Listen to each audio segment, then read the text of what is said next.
সেনাপ্রধানের বাসভবনে একটা বৈঠক চলছে এই মধ্যরাতে।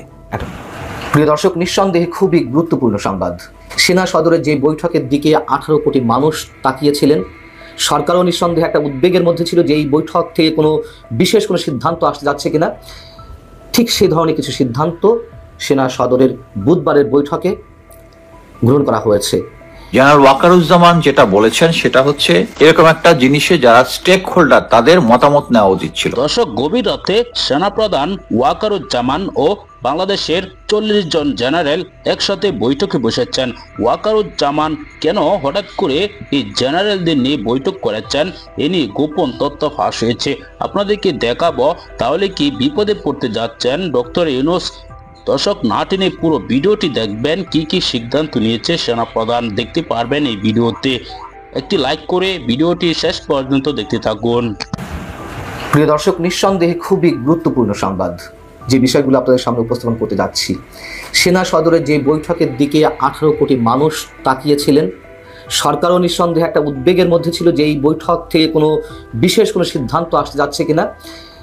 ঠিক সেই ধরনের কিছু সিদ্ধান্ত সেনা সদরের বুধবারের বৈঠকে গ্রহণ করা হয়েছে। এবং এটুকু শুরুতে বলে রাখি যে এই সিদ্ধান্তগুলোর জন্যই মানুষ অপেক্ষা করছিল। আমরা যারা সাধারণ মানুষ নিঃসন্দেহে তাকিয়েছিলাম। সরকারের যে নানান ধরনের বিতর্কিত পদক্ষেপ, নির্বাচনকে কেন্দ্র করে, আইন শৃঙ্খলা পরিস্থিতিকে কেন্দ্র করে, রাজনীতিকে কেন্দ্র করে মানুষ অন্ধকারের মধ্যে রয়েছে, সেই বক্তব্যগুলোই উঠে এসেছে বুধবারে সেনা সদরের বৈঠকে। সেনা প্রধানের নেতৃত্বে ঊর্ধ্বতন সামরিক কর্মকর্তাদের সমন্বয়ে যে বৈঠকটি অনুষ্ঠিত হলো, তাতে সেনা প্রধান সহ আরও কোনো ঊর্ধ্বতন কর্মকর্তা তাদের বক্তব্যে বাংলাদেশের 18 কোটি মানুষের যে চাওয়া সেটির প্রতিফলন ঘটিয়েছেন। সেনাপ্রধান স্পষ্ট করে বলেছেন যে সিদ্ধান্তগুলো নেওয়া হয়েছে বা যেই বক্তব্যগুলো এসেছে, আমি আপনাদের সামনে সেগুলো একে একে বলছি। আমি আমার বিশ্বস্ত সূত্রের মাধ্যমে যেগুলো জানতে পেরেছি এবং আনডাউটেডলি বলা যায় যে এগুলোই হয়েছে। সেনাপ্রধান বলছেন যে বাংলাদেশের ভূমি ব্যবহার করে কারোর বিশেষ স্বার্থ উদ্ধারের জন্য কোনো ধরনের কোনো করিডোর দিতে দেয়া হবে না।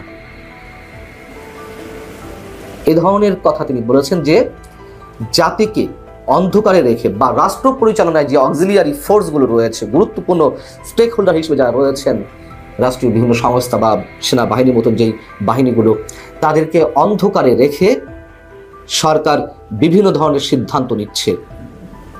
সেনাপ্রধান যে কথাগুলো বলেছেন তার মধ্যে আরেকটি হচ্ছে, দেশের জন্য যে কোনো গুরুত্বপূর্ণ সিদ্ধান্ত নিতে হবে নির্বাচিত সরকারকে। কোনো অনির্বাচিত সরকার কোনো ধরনের গুরুত্বপূর্ণ সিদ্ধান্ত গ্রহণ করতে পারে না।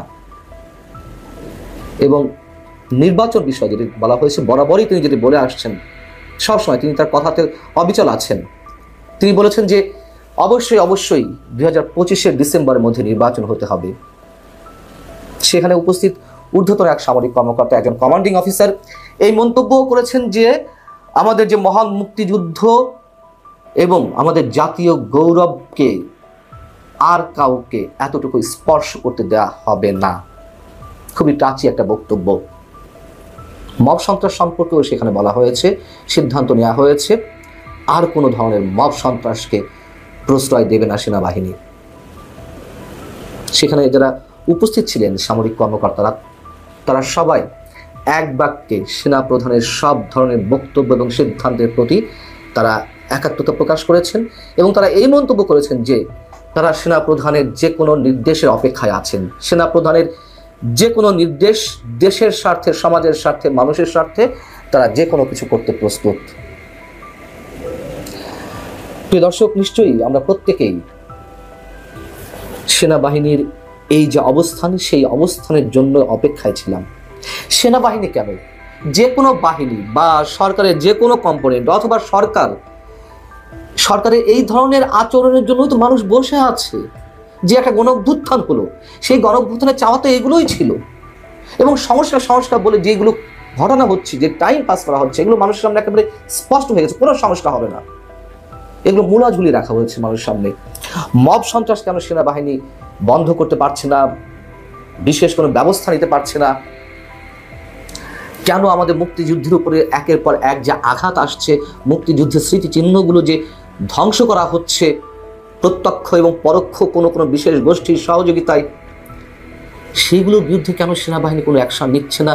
এই প্রশ্ন তো অগণিত মানুষের, আমার মনেও ছিল। কিন্তু আমার একটা দৃঢ় বিশ্বাস প্রথম থেকে ছিল, আমি এর আগের কন্টেন্টেও বলেছি, সেনাবাহিনীকে কেউ বিতর্কিত করুক অথবা সেনাবাহিনী বিতর্কের মধ্যে যতটাই পড়ুক, শেষমেশ জাতির স্বার্থে, মানুষের স্বার্থে, দেশের সার্বভৌমত্বের স্বার্থে সেনাবাহিনী কঠিন সিদ্ধান্ত নেবে। সেটি দেখা যাচ্ছে। জেনারেল ওয়াকারুজ্জামান যেটা বলেছেন সেটা হচ্ছে এরকম একটা জিনিসে যারা স্টেক হোল্ডার তাদের মতামত নেওয়া উচিত ছিল। তো উনি নিজের পজিশনটা একটু বুঝতে পারছেন। উনি চাচ্ছিলেন জেনারেল কামরুল, যিনি পিএসএফডি, উনাকে সরাই দিয়ে 9 ডিবের জিওসি, যিনি হচ্ছে আওয়ামী লীগ স্পেন্সার, উনাকে নিয়ে আসার জন্য প্রমোশন দিয়ে, যাক সরকার এটা মানে নাই। আসসালামু আলাইকুম। আমি অ্যাকচুয়ালি আজকে লাইভ করতে চাচ্ছিলাম না, বাগানে ছিলাম, বাগান করতেছিলাম। এই সময় বেশ কয়েকটা ফোন পেলাম যে ক্যান্টনমেন্টে কি হচ্ছে এটা নিয়ে প্রচন্ড গুজবে সয়লাভ হয়ে গেছে চতুর্দিকে নাকি। স্পেশালি এরপরে আমি কতগুলো আওয়ামী লেসপেন্সারদের, ইউটিউবারদের কথাবার্তা শুনলাম। কি হচ্ছে, জেনারেল ওয়াকারুজ্জামান কি এখনই ক্ষমতা দখল করে নিচ্ছে? এই যদি কি বলে জাতীয় ইয়াটা হয়, কি বলে 10ই জুন যে একটা ডিক্লেয়ার করার কথা, যেখানে ইয়া হয়ে যাবে, কি বলে সংবিধান বিলুপ্ত হয়ে যাবে, সেকেন্ড রিপাবলিক বা এরকম কিছু একটা বিপ্লবের স্টেটমেন্ট ওর সামথিং, না এই মুহূর্তে মনে আসছে না, আমি জাস্ট ইয়া থেকে আসছি। সো এগুলো দেখে আমি মোটামুটি এখন নাকি এরকম একটা সিচুয়েশন, এটি জেনারেল ওয়াকারের লাস্ট চান্স। বাট আমি আপনাকে গ্যারান্টি দিয়ে বলছি, এভরিথিং ইজ ভেরি কুল।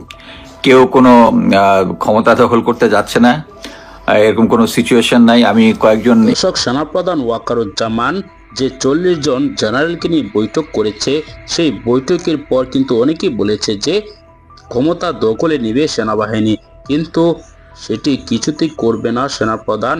এইমাত্র এটি নিয়ে গোপন তথ্য দিয়েছেন সাবেক একজন কর্নেল। কেননা সেনাবাহিনী যদি ক্ষমতা দখলে নিত তাহলে 5 আগস্টের পরেই নিত। এখন তারা কিছুতেই ক্ষমতা দখলে নেবে না।